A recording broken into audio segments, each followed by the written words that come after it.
Hey, I'm here at the Jack Frost Auto Museum Charity Car Show, and I met Michael here. And what kind of car do you have?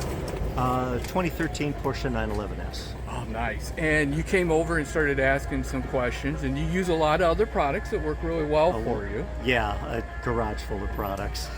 And so we have a thing that I like to do is I let people take a bottle and they try it. Right. And just against their current product or whatever they are to show them that it can make the car slicker, clean it better, shinier. And you took the challenge, and what did you think?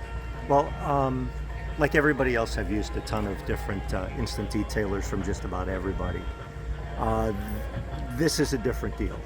Definitely, it's thicker. When I did half of my hood with this versus the other side felt like it wasn't ceramic coated, or it was a demonstrable difference. There's a lot of products I've tried where you're like, well, maybe it's a little better. This was an obvious difference. Great. And you're purchasing a gallon. Yes, I am. Which is the best deal because that's 8 bottles for like $65.